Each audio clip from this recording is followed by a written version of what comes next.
All right, today we're jumping into a really cool ancient logical puzzle. Think of it like a detective story pulled straight from the pages of the Talmud. We're going to unravel this fascinating case about why a rule that seems super obvious actually needed an airtight three-part proof. Let's get right into it. So, here's the mystery at the heart of it all. I mean, it seems like a no-brainer, right? A holy offering to God should be perfect, without any major flaws.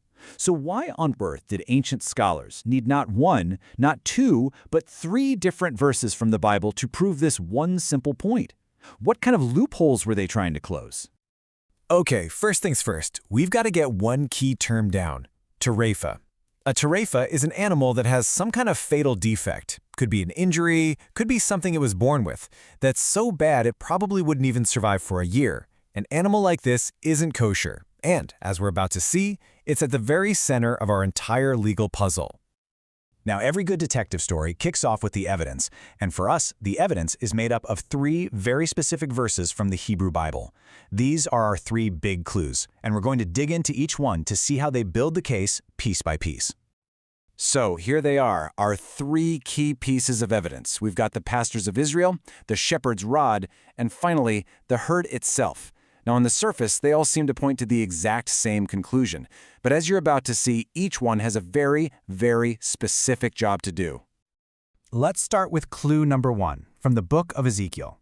The verse says offerings must come from the well-watered pastures of Israel. The ancient sages took this to mean that an offering has to be something that Israelites are actually allowed to eat.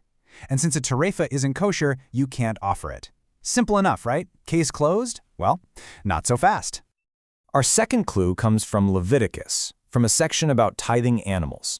The way it worked was, farmers would have their animals pass under a rod, and every 10th one was marked as a holy tithe. So the idea here is that an animal has to be healthy enough to actually pass under the rod. A weak, flawed animal, our tereifa, just can't do it, so it's out. And then there's our third and final clue, also from Leviticus. Now, on the surface, the phrase "of the herd" seems almost boring. I mean, it's just saying what kind of animal. But hidden in those two little words is the final, crucial piece we need to make this whole argument completely waterproof. Okay, time to put on our lawyer hats and really start stress testing this evidence. Why wasn't just one of these clues enough, or even two of them? This is where the real genius of this whole puzzle starts to shine. Because any single argument on its own is kind of like a one-legged stool. It's just not stable. So, let's circle back to that first clue from Ezekiel. It seems so clear, right? If you can't eat it, you can't sacrifice it. So, what's the problem? Why in the world would we need any more proof than that?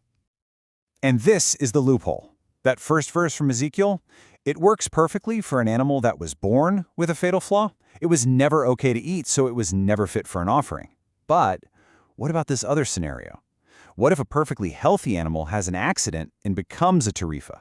That first verse all by itself doesn't really give us a clear answer for that, and that's our first big loophole. And that is exactly why we need clue number 2. This next piece of evidence is designed specifically to close that what-if scenario that the first one left wide open. You see, the verse about passing under the rod solves the problem by shifting the focus. It's all about the animal's current state. It doesn't matter if it was born healthy. If it's flawed right now, it's disqualified. It can't do what a healthy animal does. So just like that, loophole number 1 is officially closed. Awesome! So we've got one verse for animals born flawed and a second for animals that become flawed later. We've covered all the bases, the principle is solid, or is it? Could there be another, even more subtle loophole that we've totally missed? And that brings us to the final test. This is the ultimate what-if scenario, the one that manages to slip right past our first two proofs and requires our third and final clue to solve it once and for all. Okay, just follow this timeline. That lays out the whole problem.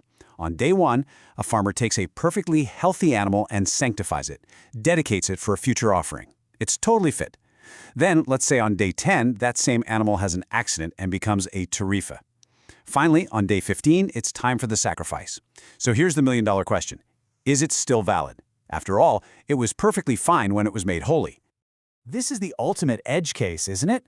You could totally argue that because the animal was fit at the exact moment its status changed to holy, that status is locked in. You could say what happens afterward doesn't matter. And guess what? Neither of our first two verses can really shut that argument down. We have one final loophole. So now, it's time. We bring in our third and final clue. This is the one that's going to lock the door, throw away the key, and make this entire legal structure absolutely unshakable. This is how we get our airtight case. And this is where that simple little phrase, of the herd, does all the heavy lifting. The sages teach that this phrase implies the animal has to be a fit and proper member of the herd at the very moment it's brought to the altar. Its past status doesn't matter. How fit it was last week doesn't matter. All that matters is its condition right here, right now. So here it is, the whole thing laid out perfectly. You can just see how each verse handles a totally unique scenario. The pastures of Israel verse takes care of an animal born flawed. The passes under the rod verse handles one that becomes flawed before it's sanctified. And then, of the herd comes in to close our final loophole, an animal that becomes flawed after it's already holy. When you put them all together, there's just no room left for argument. And that's really the beauty of this whole structure. It's just like a three-legged stool. With only one leg, it's going to fall right over. With two, it's still wobbly. But with all three legs working together, the principle is completely stable, totally secure, and just logically perfect. Every single possibility has been thought through and buttoned up. It's really an amazing display of logical rigor, isn't it? It comes from a mindset that believed being precise in your thinking was its own kind of sacred act. And it really leaves us with a big question. What can this ancient dedication to finding every single loophole and building an airtight case teach us about how we form our own arguments, build our projects, or even establish our own beliefs today? I mean, how important is that level of precision in a world that's so full of hot takes and easy answers?